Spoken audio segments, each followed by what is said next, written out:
timely, insightful, discussion and analysis of economic trends and markets.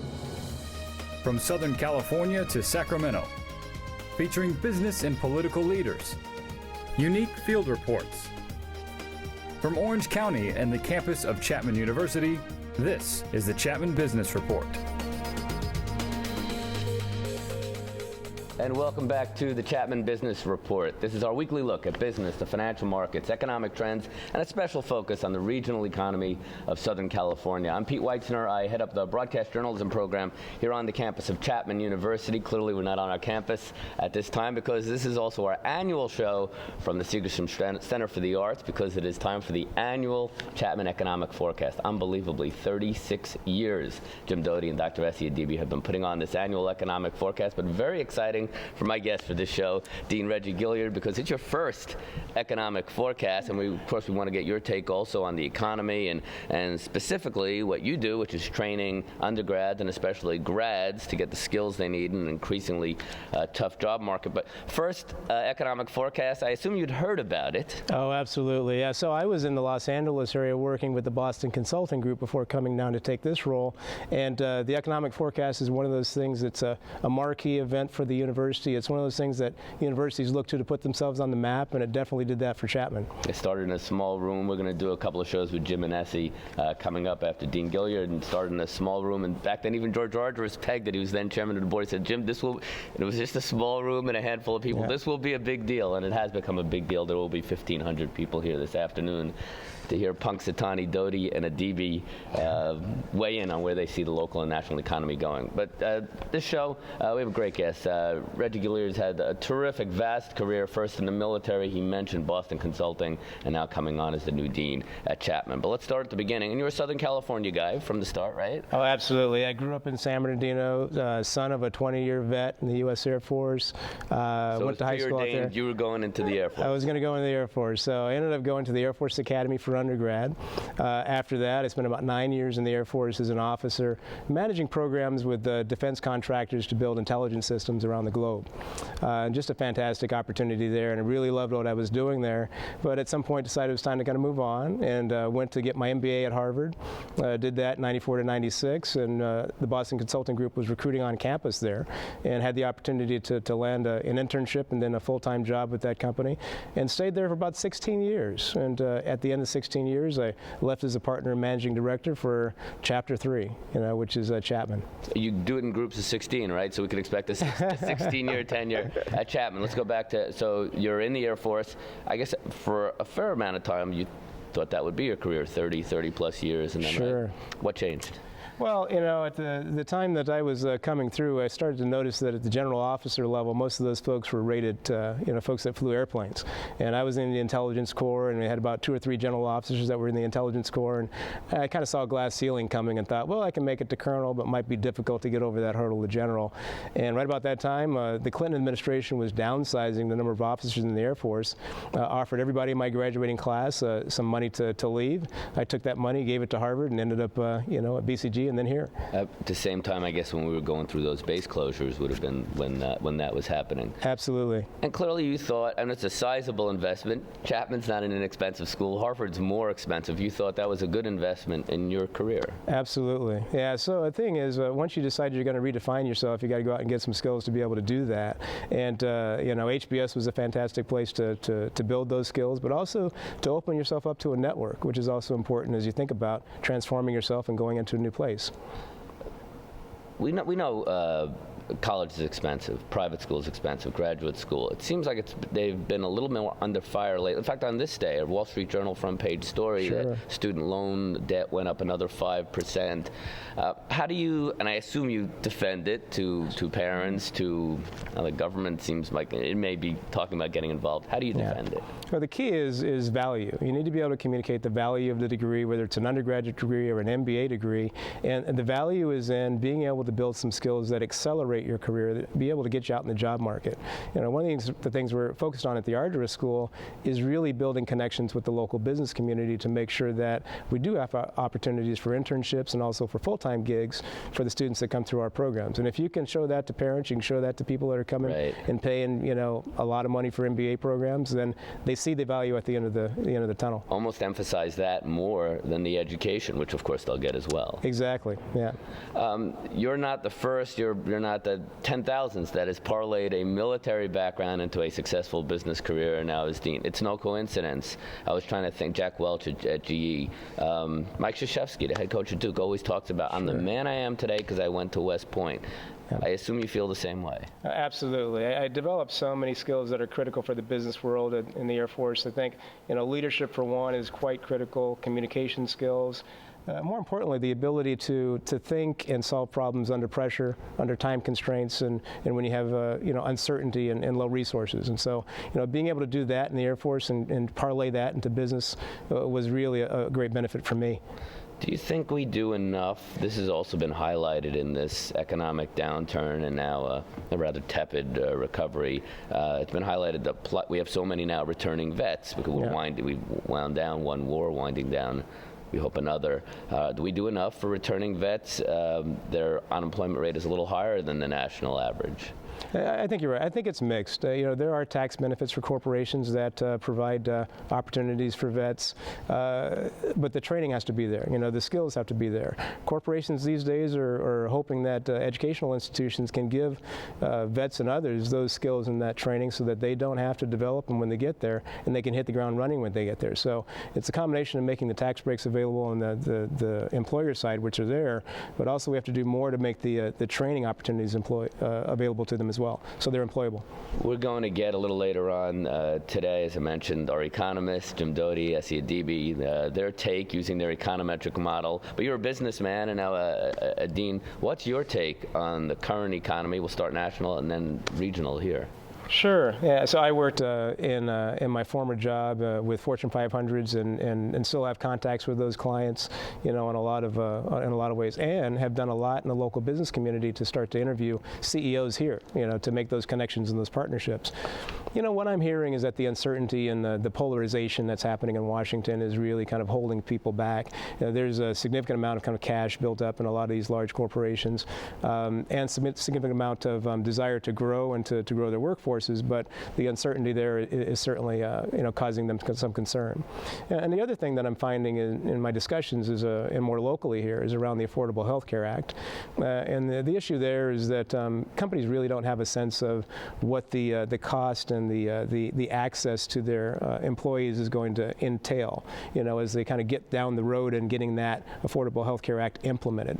And so that's another kind of level of uncertainty that's causing some concern and pulling back on their desire to just jump out and start to rise the levels of the workforces. Not that you have any special connection to the White House or House Republicans or anyone who's negotiating, but for whatever reason, are you optimistic that this will work out to the benefit where businesses can at least, well, here's my costs, but whether it's higher than I'd like, but now I can go forward? I think they'll understand over the coming year kind of where their cost structures are going to be impacted by healthcare and some of these other uncertainties, and it's going to take some time. I mean, I think obviously the fiscal cliff issue's got to be resolved here within the next couple of months. There are other things that are looming on the agenda, but I'm hopeful and optimistic that over the course of the year, those things will get ironed out.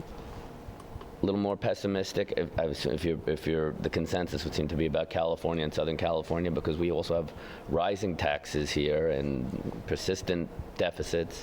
That's for sure. But we looked pretty hard. We just finished a strategic plan, by the way, and we looked really hard at the market landscape for jobs, both currently and where the growth would be forecasted.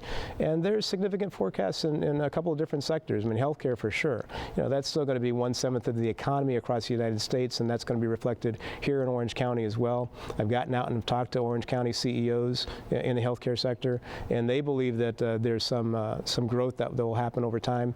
And that's one of the areas that we're going to be focused on, making sure that our students are prepared to go into that sector if they desire. So the fact that we sit here, California is third highest, unemployment still over 10%. Orange County, a little better, it always is, around the national average. We just passed another tax increase in the state that not only daunt you, but in the CEOs you're talking to? Doesn't daunt them? Like I said, it's mixed. I mean, they see both sides of the coin. They'd rather we went the other way on Prop 30. That's definitely true, and they'd rather the Affordable Health Care Act wasn't coming. But the other good thing that I'm hearing is that there's more adaptability in the businesses here, and I always advised Fortune 500s across the country that you need to be adaptive, you need to be nimble, you need to be innovative, and be able to kind of take these punches as they come and figure out how to roll with them. And I think to their credit, the CEOs I'm talking to are looking forward and not stagnating. I want to you mentioned your 3 to 5 year plan at the Argyros School. We'll get to that, but from all your years at Boston Consulting, also drawing on your experience in the Air Force, what is the key to individual and business success? Sure. I mean, when you think about businesses, for me, it comes down to kind of 3 key things. One, I mentioned kind of adaptability and the ability to innovate, because the complexity of the business world has gotten so much more than it was 20 years ago. You know, your suppliers, your customers have so much more access to information these days. And if you can't be nimble enough to move when your competitors move, then you're going to be in trouble. So innovation is really key. So it's almost cliche, but Apple would be like the ultimate example of that, yeah. And the example of folks that didn't do that so well are kind of the brick and mortar bookstores and all this. So that's the key. The other 2 are talent management, and the other is cash flow management. You know, companies go out of business because they run out of cash, right? On talent, I mean, talent management, you need to think about development and succession planning of your workforce. You need to think about how to empower them and make them accountable, and give them some autonomy to kind of go and do, because it's just too complex for one leader at the top to make the moves and make the decisions on a day-to-day basis that help you to be successful. Maybe a little hard right here on the spot, but any company that comes to mind that, say, all 3 of you think that just hits it, especially the last 2 you mentioned, talent management, for instance. Sure. You know, I'm excited by what I'm hearing when I talk to folks like Dr. Fabre and Hogue and how he's thinking about talent management and the moves that he's thinking about making there. So, you know, that's one that immediately comes to mind. And you mentioned Hogue Hospital. About midway in your Boston Consulting career, you did more work with nonprofits, with educational institutions, whether it's foundation. How did that become an affinity for you? That was a great passion of mine from days gone by. So I grew up in a low-income environment. I had the opportunity when I was in the Air Force stationed in Los Angeles to found a nonprofit, which was an after-school program in South Central Los Angeles, and got a first-hand look at how difficult it was to prepare students in an urban environment to be successful. So, you know, from a lot of years back, I had a passion for that.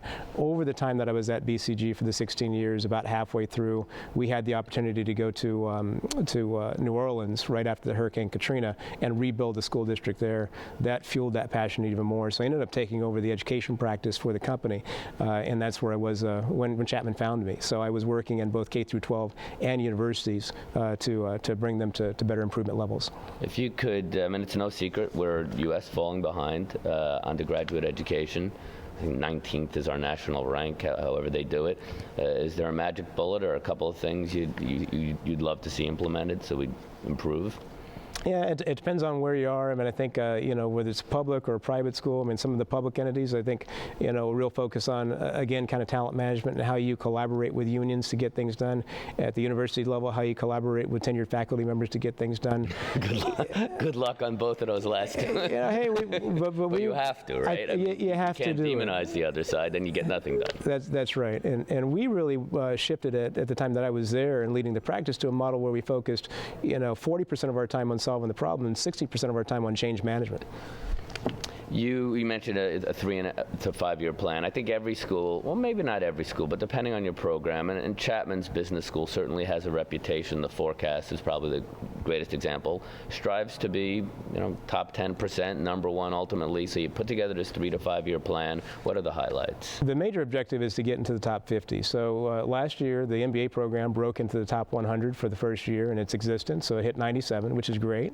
Ranked by U.S. News and World Report. But I mean, is it entering, GPA, and all that, and then on the other side, it's a combination. Yeah, it's a combination of objective scores and perceptive scores. Right. So you've got the objective scores, as you say, like GPA, GMAT scores, how much you make when you leave, that sort of thing, and then perceptive scores, because all the deans around the country get to rank us as well, and also the employers do too. So that's the top objective, is getting our programs into the top 50. The MBA program's 97th, the undergrad program's 87th, and I think we can do it. We've got some things in place in the plan to go after that. 3 key pillars. We're going to go double down our investments on the MBA program, make it a marquee MBA program. That shows, if you look at the top 50, the folks that have been able to get there, they started there, and that rippled down into their other programs in terms of success.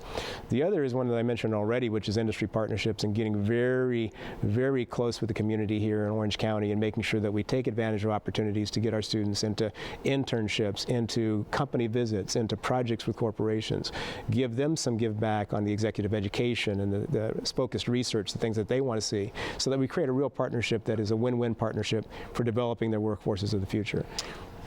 Chapman, I know, early on has always had we have a center for entrepreneurship, and it's emphasized that, and it's more important than ever, not just for the folks who do have that fire in the belly, but also now for folks who don't, right? Sure. Yeah, whether you go into an entrepreneurial venture or you go into a corporation, you need those kinds of skills that entrepreneurs have. Aggressive, self-starting nature. The innovativeness and adaptability that I talked about. The ability to do a lot with fewer and scarcer resources, which all companies are dealing with these days. So there are a handful of things that entrepreneurs, bring to the table, that we're bringing a lot of those folks into the classroom, which is great, and we're teaching those skills to our students, whether they want to go into a corporation and go and start their own business. A couple of specific things that you can say that Chapman tries to instill in an individual, skills they should learn so they can come out the other side of that MBA and they're ready to go. No, it's a great question. When I was at BCG, there were a lot of folks that got stolen away from our company because they exhibited some of these skills. So I've been telling the students, you need to have quantitative analytic skills, communication skills, teaming skills, the ability to collaborate with others, and also just the ability to drive to action from the day that you hit the ground. You got to be able to hit the ground, running. Anyone you have to be a self-starter. Plan. Yeah, that's it. You got to be a self-starter, and that's what companies are looking for. Looking ahead, what are the, you mentioned here, for instance, in Orange County, medical instruments, we're a leader here, a leader Sure. at leisure and hospitality. What do you see as if someone comes and they're, even as an undergrad, and they're like, I want to be in business, I want to be successful, I'm a capitalist to the core. What might be the careers, what might be the sectors, and say they want to stay regional? Sure, yeah. There are 4 that we're very focused on, because that's what's happening in Orange County. So accounting, financial services, healthcare, and then also real estate. Obviously, you can't ignore real estate in Orange County, right? It has its cyclical nature to it, but it's always going to be big, whether it's home building or building units that you're going to manage as apartments, whatever. So there's always going to be a business there where we can place students. Did you always think that, so you started here, you started in the Inland Empire, I think you were based in Los Angeles? Based in Los Angeles with BCG, right. And now you sandwich it and come back to Orange County. You always think this is where you'd end up back home? I knew that I would end up in Southern California. I always went away for school, whether it was undergrad or business school, or I had a graduate degree in computer systems engineering along the way. But I always knew I was going to come back to Southern California, and it's where my family is, where I've raising my own family. It's the place for me. What do you say? I've heard. Did a little pre-research that you're very hands-on. You're going to classes. You're talking to students. I talk to students, of course, all the time, and especially including as they come in, and parents. And a lot of them are pretty nervous, of course, about the economy and will their investment pay off. What are you hearing from students, from business students? It's the same. I think that they're really they're focused now more than they ever have before about what am I going to do when I leave here, and I'm trying to get them to think about that as early as possible. Get internships while you're going through the 4-year program. Same thing in the MBA program. Get an internship between those 2 years. But it is about that. What am I doing here that's going to prepare me for the next step, and thinking more about this as a kind of a pipeline to the next thing, as opposed to an end, and a result.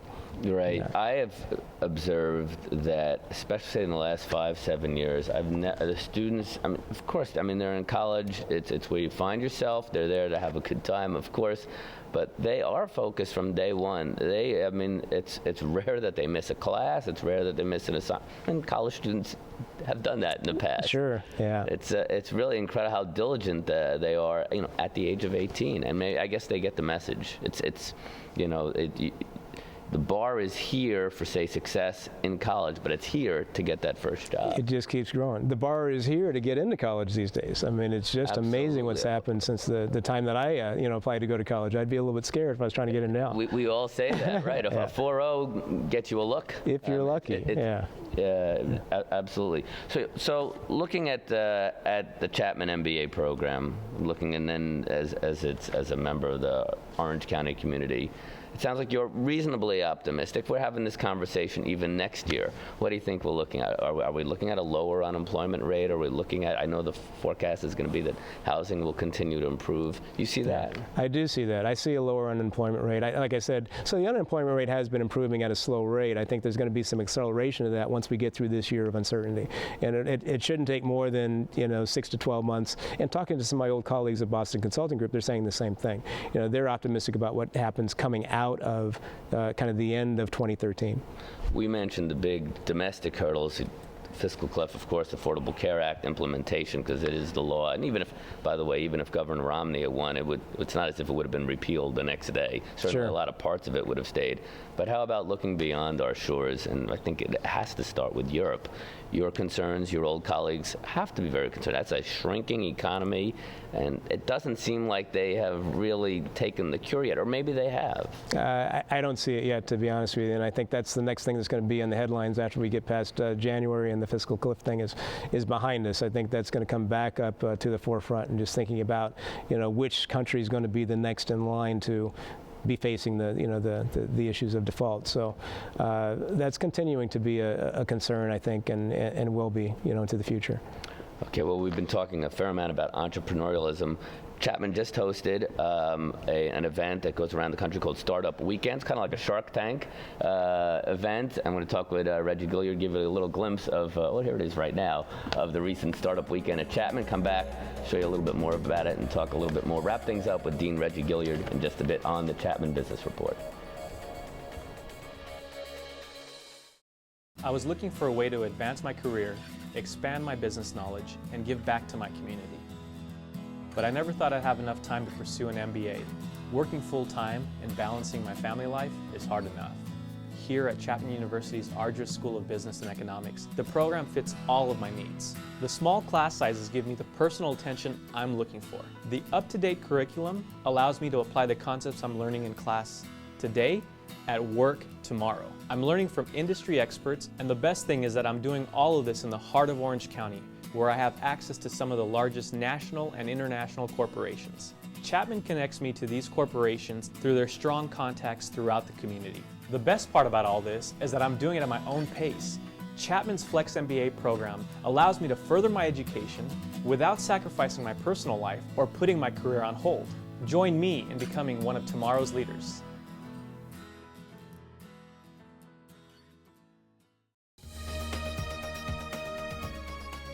Our final moments on this Chapman Business Report with our special guest, the new Dean of the Argyros School of Business and Economics, Reggie Gilyard. Recently hosted this Startup Weekend, which I think goes around to other universities. You were there. What were your impressions? Oh, it was just incredible. When they told me that you can get through and start up a company in a weekend, and not just one company, but many companies would say, you got to be kidding me.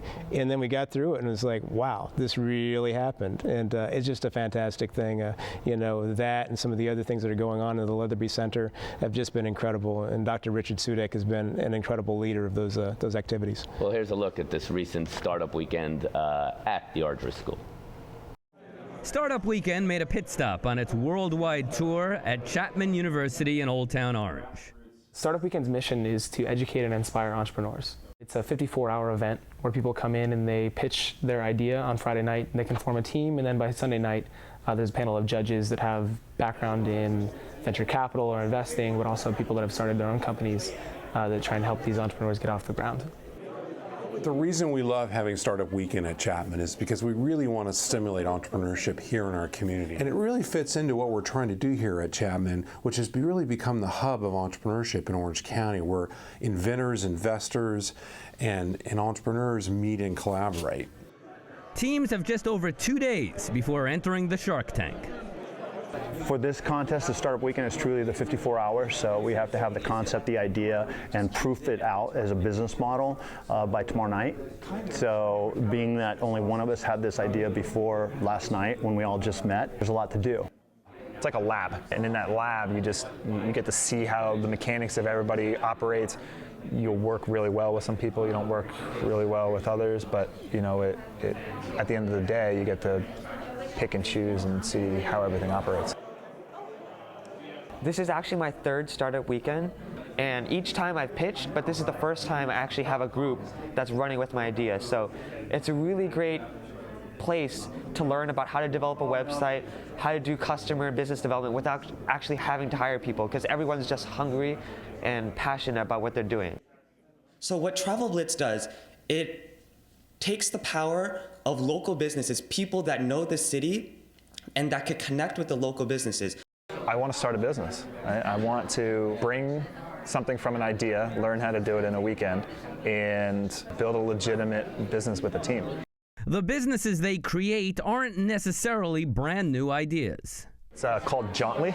Jauntly is the Pandora for activities. To take the hotel pamphlets that you see, there's no real reason that I feel like those should exist. But what they do is they show like the activities that are in a certain area. So we're building a discovery engine. And so when you go to a certain location, it will ask you a couple questions, mostly about your mood, and it finds out and it spits you back out a lot of different recommendations for you to go and sign up with.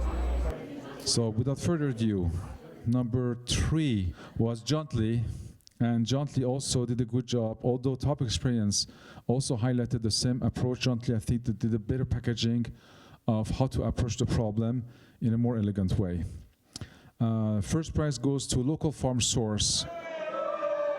Startup Weekend is a competition, but it's also not. It's more to just come in and learn and also inspire entrepreneurs to go on after this weekend, whether it's with this idea or another one.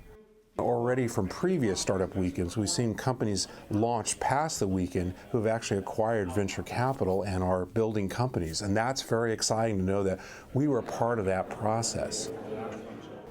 Well, I certainly wish the winners and those who didn't get the nod from the venture capitalists the best of luck in their startup ventures, and especially best of luck to Dean Reggie Gilyard, new dean at the Argyros School of Business and Economics. Welcome home, and all the best. Thanks for being our guest. Oh, thanks so much, Pete. And enjoy your first forecast, by the way. I sure will. You will be the MC, the host of, before turning it over to The Economist. I'm Pete Weitzner. Thanks to Jeff Cole Productions, class of 2001, his crew, for putting on this annual show at the Segerstrom Center. We'll see you next time.